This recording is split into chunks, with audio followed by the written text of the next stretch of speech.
Tutangulia kwa kumshukuru Mwenyezi Mungu.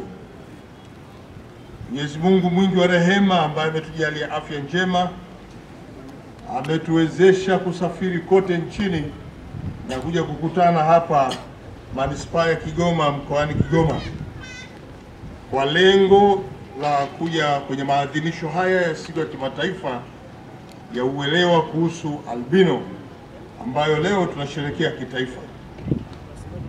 Naamini kwa Mwenyezi Mungu ataendelea kutulinda na kuturudisha kwetu tulikotoka. Nataka nitumie nafasi hii kupongeza sana viongozi wa chama cha walemavu cha watu wenye ualbino Tanzania kiongozwa na Mheshimiwa Molel kwa kuwaunganisha wadau muhimu kwa ustawi wa watu wenye ualbino na kuweza kufanikisha maandalizi muhimu ya kilele cha maadhimisho haya ya siku hii ya kimataifa ya uelewa kuhusu albino. Ndugu wananchi na ndugu wajumbe wa TASI, niwapongeze sana ofisi ya Waziri Mkuu kiongozwa na Mheshimiwa Ridhiwani Kikwete na timu yake kwa ushirikiano mzuri mnaotoa kwa TASI katika kuratibu kutoka mwanzo mpaka sasa, lakini na mwenendo mzima wa taasisi ya TASI ambao leo tunaanza kuona mafanikio makubwa ya mshikamano, umoja na namna ambavyo tunaratibu mambo haya pamoja na serikali. Vile vile nipongeze kamati ya maandalizi maalum kwa kuwa ilishirikiana na ofisi ya mkoa kiongozwa na mkuu wetu wa mkoa, kwanza kwa kukubali kwa mwenyeji wa tukio hili na pia kutoa ushirikiano ambao umechagiza mafanikio ya maadhimisho haya. Napompongeza Mheshimiwa mkuu wa mkoa, niwashukuru pia wananchi wa Kigoma manispaa kwa kuendelea kupokea majukumu kama haya ambayo yanakuja wakati wote na kuyaadhimisha hapa. Natambua ni mwezi mmoja tu nilikuwa hapa kwa ajili ya shughuli ya vyuo vikuu, chuo kikuu huria, na matukio kadhaa ambayo nimeshuhudia mwenyewe. Endeleeni na mshikamano huo na mtaendelea kunufaika zaidi kwa sababu ya ushirikiano wenu mnaouona, na uwepo wa mstahiki meya unakwenda kushahidia kwamba Kigoma ni watu wenye mshikamano wa hali ya juu. Ndugu wananchi, tukio la leo aliyepaswa kuwa mgeni rasmi ni Mheshimiwa Dr. Samia Suluhu Hassan, Rais wa Jamhuri ya Muungano wa Tanzania. Kwa maadhimisho haya ilikuwa tuwe naye hapa, lakini kutokana na majukumu mengine ya kitaifa ambayo siku ya leo Mheshimiwa Rais anampokea Rais wa Benki ya Afrika na anakuwa na mazungumzo naye na atatembelea Dodoma wakiwa naye, imemlazimu kunituma kumwakilisha mbele yenu na kuleta salamu zake. Kwa ndugu wana TASI na wana Kigoma, nimekuja na salamu zenu kutoka kwa Mheshimiwa Dr. Samia Suluhu Hassan. Mheshimiwa Dr. Samia Suluhu Hassan, Rais wa Jamhuri ya Muungano wa Tanzania, anawasalimia sana, salamu za upendo, na anawatakia mafanikio mema katika kila jambo lenu, na ameniambia niwahakikishie kuwa ataendelea kutoa ushirikiano wa dhati, kwanza kwa taasisi yetu ya TASI, mbili kwa wananchi wa mkoa huu wa Kigoma, kwamba kila jambo lenu ataendelea kuwa pamoja na yeye. Lakini leo pia tumebahati nimekuja na salamu nyingine kutoka kwa Mheshimiwa Makamu wa Rais, Mheshimiwa Dr. Philip Isidori Mpango, ambaye ni mzee wetu, kiongozi wetu wa mkoa huu wa Kigoma pia na ni mzaliwa wa Kigoma. Mheshimiwa Dr. Philip Mpango amenituma niwape salamu na ameniambia kwamba alikuwa hapa siku chache zilizopita na anaendelea kuhakikishia kwamba atawapa ushirikiano zaidi katika kila jambo lenu. Kwa hiyo pokeeni salamu wana TASI na wana Kigoma kutoka kwa Mheshimiwa Dr. Philip Mpango. Ndugu wana TASI na wananchi, leo ni siku ya maadhimisho ya 19 kitaifa na ya 10 kimataifa. Mwaka huu yanaongozwa na kauli mbiu inayosema, ile ya kimataifa inasema kudai haki zetu, kulinda ngozi zetu, hifadhi maisha yetu. Lakini sisi Tanzania tumetengeneza kauli mbiu yetu inayosema ushiriki katika uchaguzi ni haki yetu, kuchagua na kuchaguliwa, linda haki za watu wenye ualbino. Hii ndio kauli mbiu ya kitaifa hapa Tanzania. Niwapongeze sana mlioandaa kauli mbiu hii, kwa sababu inasawiri na mahitaji ya taifa letu kwa sasa. Kauli mbiu hii inasisitiza ushiriki wa kila mmoja wetu, ikiwamo watu wenye ulemavu, katika michakato ya kidemokrasia ambayo na nyie mnashiriki bila ubaguzi, na mnapewa wito pia kwamba mnaonayo nafasi na haki ya kwenda kugombea, kupiga kura na uamuzi wa masuala ya kitaifa, na nyie pia mnayo. Kwa hiyo uhuru huo wa kidemokrasia endeleeni kuutumia vizuri. Ndugu wananchi, wanatasi, sambamba na maono ya Mheshimiwa Dr. Samia Suluhu Hassan, rais wetu, serikali imeendelea kuchukua hatua mahususi za kuimarisha ustawi na utoaji huduma kwa watu wenye ualbino, ikiwemo kuwatambua, kuimarisha mifumo ya kisera na kuwezesha upatikanaji wa huduma muhimu hapa nchini.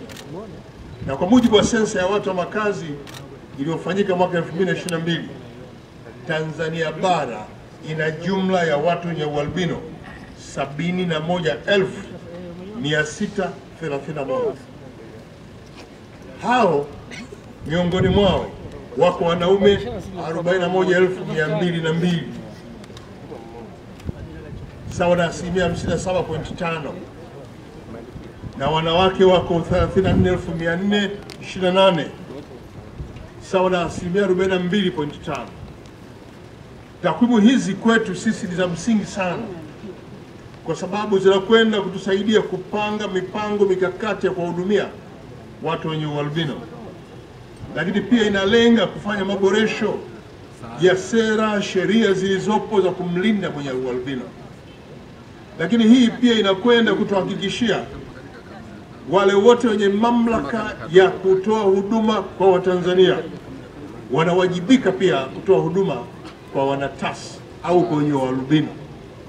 Nashukuru mkuu wa mkoa upo, wakuu wa wilaya mpo, makatibu tawala mpo, na wakurugenzi wa halmashauri. Hili ndio jukumu mlilopewa na serikali. Moja kati ya ajenda za kazi zenu kwenye ofisi zenu ni kuhakikisha kwamba jamii ya wenye ulemavu, wakiwemo watu wenye ualbino, ni lazima waingie kwenye mikakati yenu ya utoaji huduma kwao. Haya ndio maelekezo na ndio malengo. Ndugu wanatasi na wananchi, dhamira hii ya serikali imeendelea kutekelezwa kwa vitendo, na tumeanza kuona mafanikio hapa nchini, hasa pale ambako tunapokea taarifa kutoka kwenye jumuiya yenu inayofurahi na kushukuru serikali kwa huduma zinazozitoa. Na mimi nataka niwaambie, serikali yenu inaendelea kuratibu vizuri upatikanaji wa huduma karibu zote za kijamii, na nyie mnayo haki ya kupewa huduma zote za kijamii. Na kwa hiyo Mheshimiwa Mole, wewe kama mwenyekiti, wakati wote kwenye mikutano yako endelea kuhakikishia mpango mkakati wa serikali wa kuendelea kuwahudumia kwenye sekta zote, iwe ni elimu, afya, maji, matumizi ya barabara, upatikanaji wa umeme na yale yote muhimu, ikiwemo na sekta za kilimo. Watu wenye ualbino mna haki yenu ya msingi kabisa kupewa huduma hizi. Na ndio kwa sababu leo pia tunakuja kuwasisitiza na kuwakumbusha, kwa kuwa mwaka 2025 ni mwaka wa uchaguzi, nyie mnayo nafasi ya kuomba ridhaa ya kugombea nafasi, kama ambavyo Mheshimiwa Molel ametangaza nia ya kugombea kule Kirue, kule Arumeru. Anarudia, anaomba tena ridhaa aendelee. Kwa hiyo alishachaguliwa tayari. Kwa na nyie mkitaka huru, lakini pia kama utaki kugombea, unayo haki ya kupiga kura kumchagua kiongozi unayodhani anaweza kukuletea maendeleo kwenye eneo lako.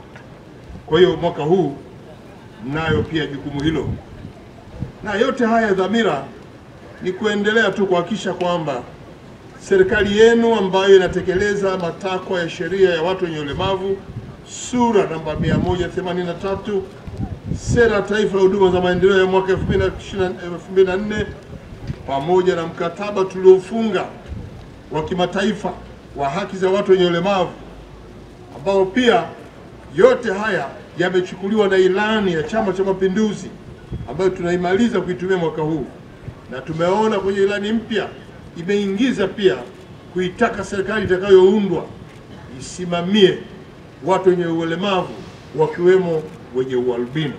Hili ni jambo muhimu sana kwa Chama cha Mapinduzi. Mheshimiwa Mwenyekiti wa Chama cha Mapinduzi, tunashukuru kuona kwamba kwenye ilani hili limeendelea kusisitizwa tena.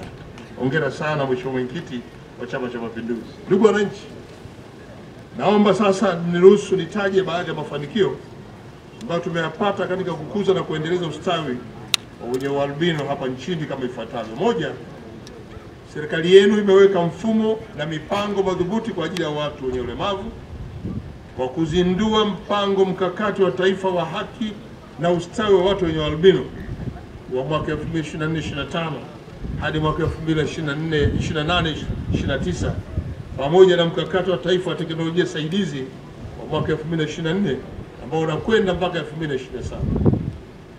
Ya pili, serikali imeshazindua mfumo wa kielektroniki wa ukusanyaji wa taarifa za watu wenye ulemavu unaitwa PDMIS, pamoja na kuwajengea uwezo wa watumishi wanaoshughulikia masuala ya watu wenye ulemavu. Mafunzo hayo yametolewa kwa maafisa ustawi wa jamii ngazi ya mikoa, maafisa maendeleo ya jamii, vyama vya watu wenye ulemavu, maafisa elimu maalum, maafisa mipango, lakini pia viongozi wa kamati za watu wenye ulemavu pamoja na wataalamu wa viungo tiba.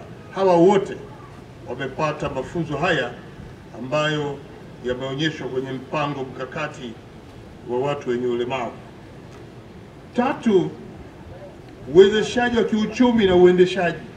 Hili tumelifanyia kazi kwa miaka yote na tunaendelea kutoa huduma za mikopo kwa wanawake vijana wenye ulemavu inayotokana na mapato ya ndani ya halmashauri, sambamba na kuanzisha mfumo wa kielektroniki wa Wezesha Poto ambao unachagiza ongezeko la idadi ya wanufaika. Sasa hivi tunafikia karibu 50%. Na kupitia mfumo huo watu wenye ulemavu wanaweza kukopa mtu mmoja mmoja ama kikundi. Na kufikia mwezi wa 3 mwaka huu tayari shilingi bilioni 5.48 zimetolewa kwa vikundi 891 kwa ajili ya watu wenye ulemavu jumla hapa nchini. Kwa hiyo hili ni jambo jema na tunaendelea kuwatangazia kwamba fursa zipo za kupata mikopo kupitia